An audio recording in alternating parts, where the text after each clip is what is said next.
We're going to have Howard Megdal on in 5 minutes. He is Locked On's expert women's basketball analyst to talk a little Final Four. Yeah. But before Howard comes on, I want to ask your guys' thoughts. It was a incredible night of women's basketball last night. The Final Four is set to take this full. The 4 teams coming to Cleveland for the Final Four. Undefeated, South Carolina. Caitlin Clark in Iowa. You have Paige Bueckers in Yukon making their 14th trip to the Final Four in the last 15 seasons. They've lost 5 players to season-ending injury this season.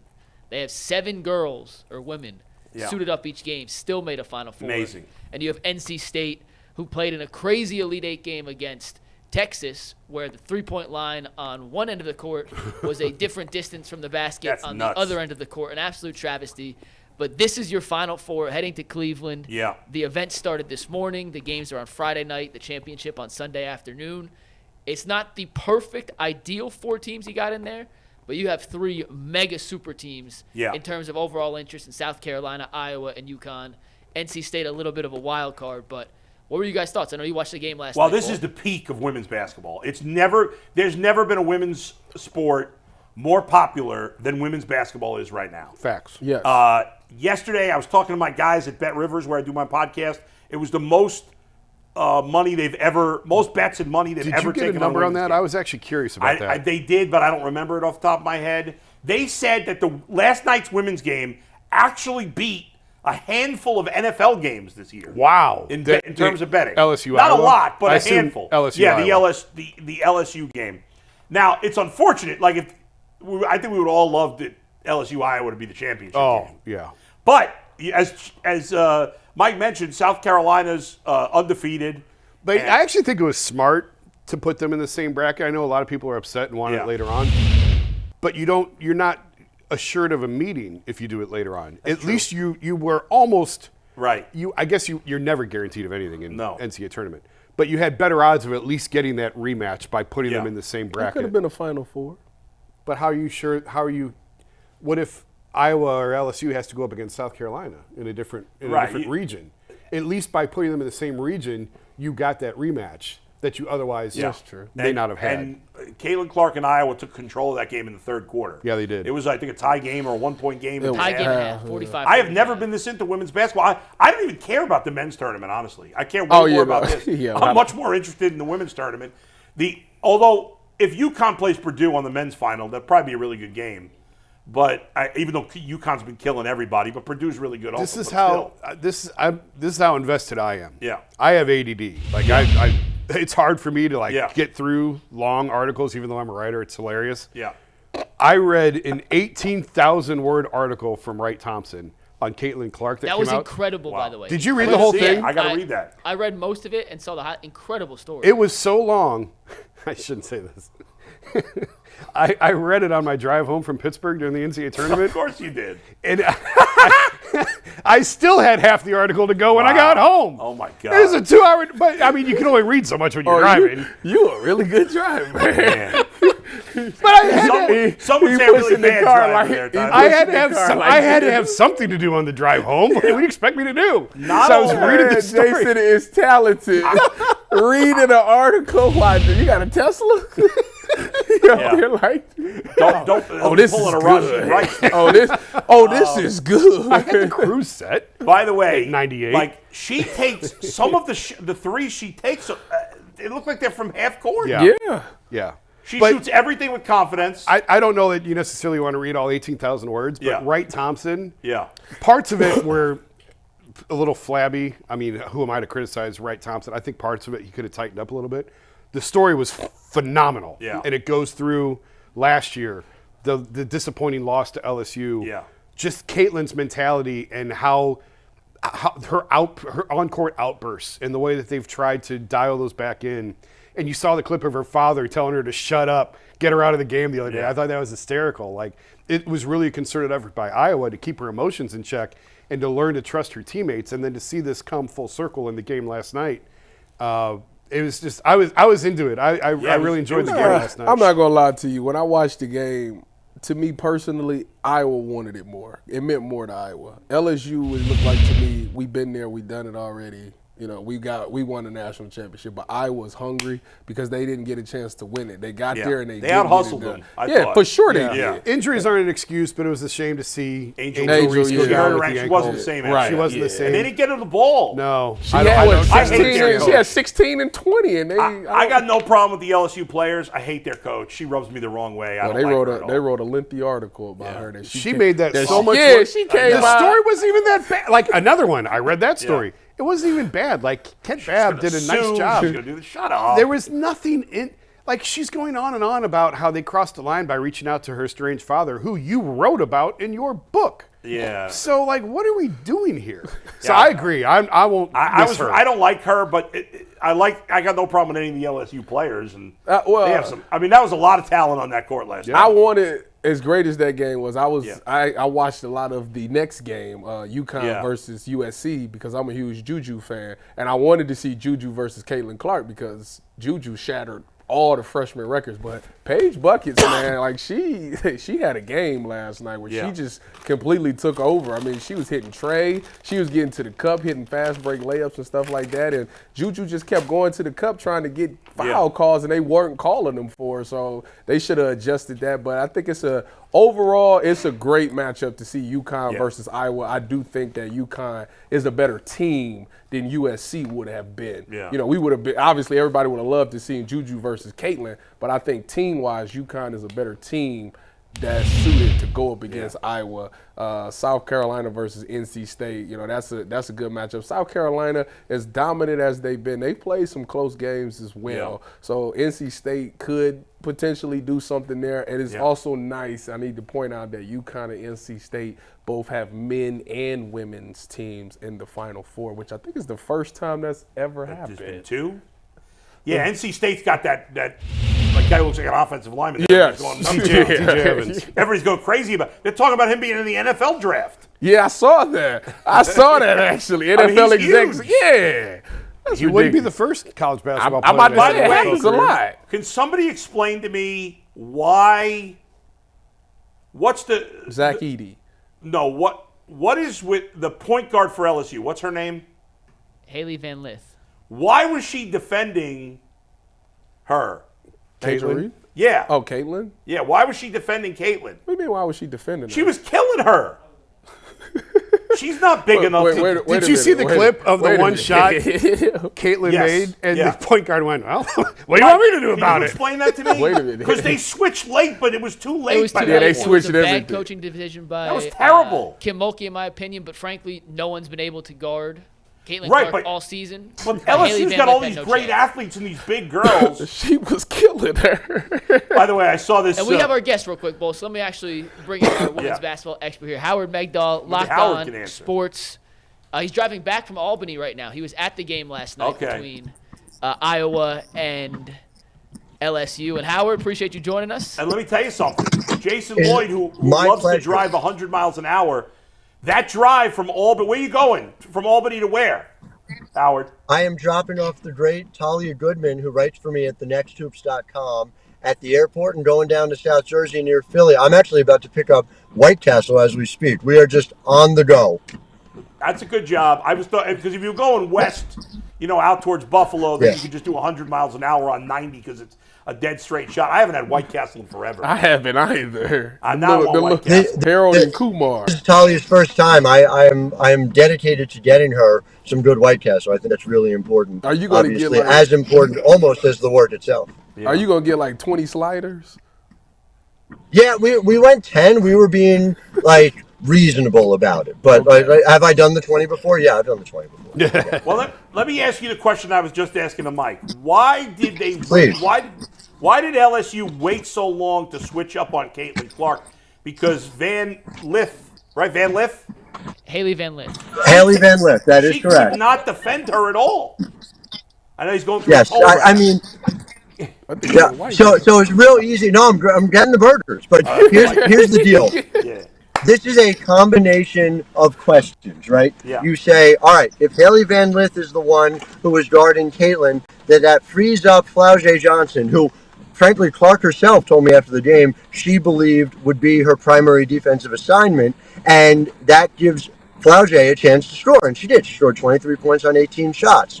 However, the flip side of that was that HVL got burned by her all evening. So the question you have to ask is, all right, if you made that change, would you have been able to get Caitlin less comfortable? And to me, that's the most important thing. It wasn't so much Caitlin's going to get hers, but she saw that shot go in. She made her first three of the first half. She made her first three of the second half. And so that allowed Caitlin to operate comfortably, to get to the basket as she needed to. That was a big difference. I probably would have split the difference, started Flaugé on Caitlin. And if you have to switch to HVL to give her more of an opportunity to cook offensively for LSU, then you do it. I want to ask you about the South Carolina NC State matchup. Like, tell me a little bit more about NC State. Obviously, we know South Carolina has been this really good basketball team. They're undefeated. But how is it that NC State has been able to get this far in the tournament? Well, listen, in some ways it's overdue. Wes Moore, 11 years at NC State, has built a powerhouse. Remember, that is not a team that struggled. They were third in the ACC, one of the best conferences in America. They were a 4-point loser to Notre Dame in the ACC title game. So this has been a team that has been gelling and getting better as the year goes along. Now, that said, it is an incredibly tall order for them to take on South Carolina. But quite frankly, it was an incredibly tall order for them to even get to the Final Four in the first place. So Wes, we were talking to him this morning, and he basically said this team is more together than any team that he's ever had. There's always been talent for the Wolfpack. Now they have done it at the right time. Howard, the women's game's obviously never been more popular than it is right now. How do they carry this momentum into next year when Caitlin's gone, when Angel Reese may or may not be gone? How do they propel and continue this momentum when their biggest faces of the sport are no longer there?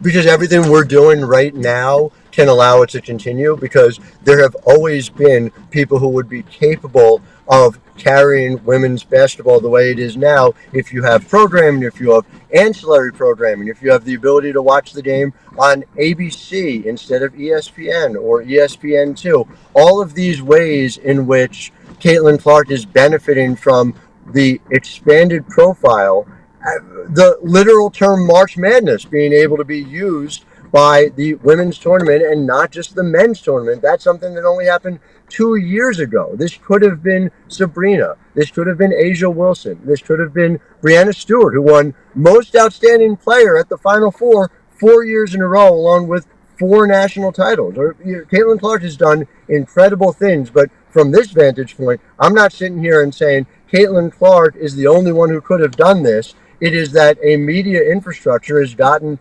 around to making sure that the women's game gets the coverage it should always had. This could have been for Ann Myers Drysdale back in the 1970s. This is the moment. It is not about the faces. The faces are going to keep changing.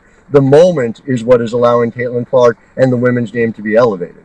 Howard, you're definitely right, but I do think there are other factors that are helping. I think one is that the men's game is becoming less popular. I know when I was a kid, when I was a teenager, and I grew up in New York, and I was a big St. John's fan with Chris Mullin and Walter Berry and all those guys. I never missed the NCAA tournament, and now I've watched more of the women's tournament than I have of the men's. I don't really care about the men's tournament at all. But number two is, I think the depth of talent on the women's side has gotten a lot better, it seems to me, in the last few years. On the women's side, you've always had a few teams that were really good.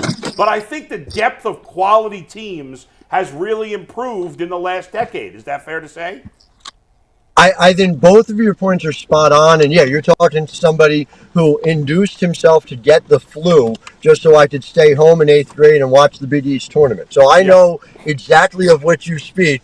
Growing up with those John Thompson teams, those Luke Honda-Secca teams, and those Jim Boeheim teams. Now, all of that said, I think you have numerous opportunities, in part because, the players are staying for 4 years. The media infrastructure allows us to know them when they are staying 4 years in a way that, say, Diana Taurasi and Sue Bird did not really get the benefit of, number one, that. Number two, when they moved to the WNBA, it suddenly disappeared. And Maya Moore, the great Maya Moore, has talked about the gap between those two things as well. But to your other point, and this is just as significant the opportunities, and this is, look, we're 50 years into Title IX, 51 years into Title IX. That means a couple of generations, but Title IX did not suddenly flip a switch and all the opportunities were exactly the same. We have seen that ramping up significantly, and the more people who are getting the chance to play all the time, regularly, early on, getting those reps, are more skilled players, and the more that you see various programs investing in women's basketball, suddenly you can't roll the ball out and spend a little money and finish third in the SEC, because up and down the SEC you have programs that are investing, and now suddenly it's a challenge. The Big Ten, it is the same thing, and across the board players want to go build something too. So not everyone is going to be the 9th player on the Yukon bench, or to play for Pat Summitt but play 5 minutes a game. They want to go and build something like Asia Wilson did at South Carolina, or Victoria Vivians did at Mississippi State, or frankly adding to what Caitlin Clark did at Iowa. Yeah. First of all, I want to say shout out to whoever's in the passenger seat, because they getting right to it. I hear the bag crumbling. So shout out to them. My question is about Juju Watkins. You know, Juju has had an unbelievable freshman season, and a lot of people are saying that she's going to be better than Caitlin Clark. Do you see that same thing for her? Better than Caitlin Clark is a very difficult place to reach. And let's not forget, Caitlin Clark was incredible as a freshman, with an assist percentage north of 40, already shooting those threes. Very, very talented. What do I think the ceiling is for Juju, though, is unlimited. I mean, let's not forget, this person is 18 years old, scored more points than any freshman has in the NCAA era since 1982, and is very capable of growing. She also is in the right place. She's playing for Lindsay Gottlieb, one of the most talented coaches in America, and Lindsay is going to do not dissimilarly to what Lisa Bluter did at Iowa. She's going to build around Juju. So you find the right players to play in the right system with Juju.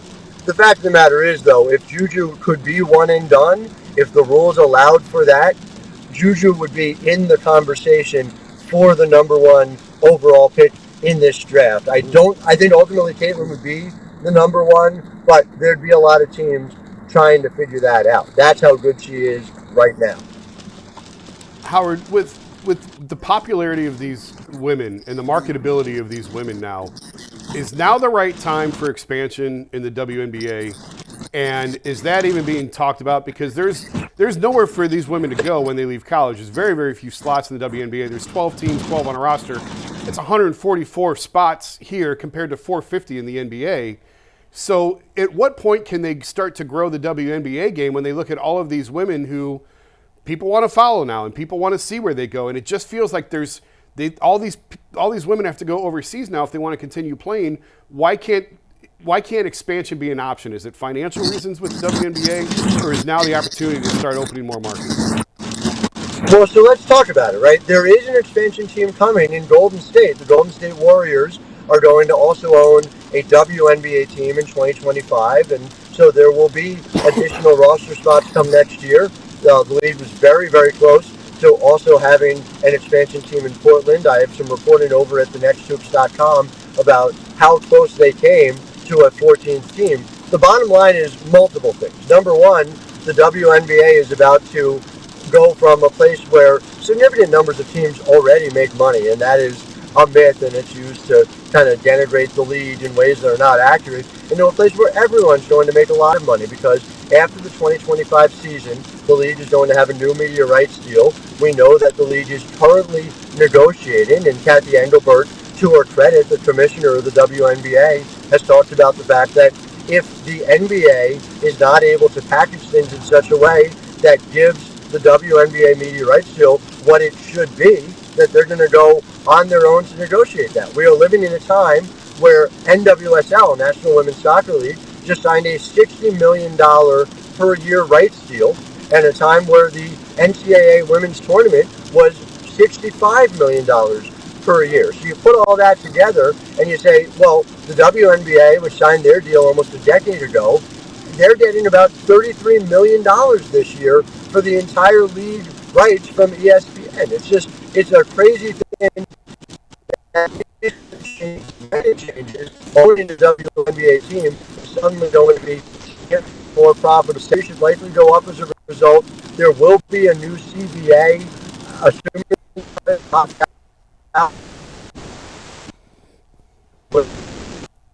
lost Howard.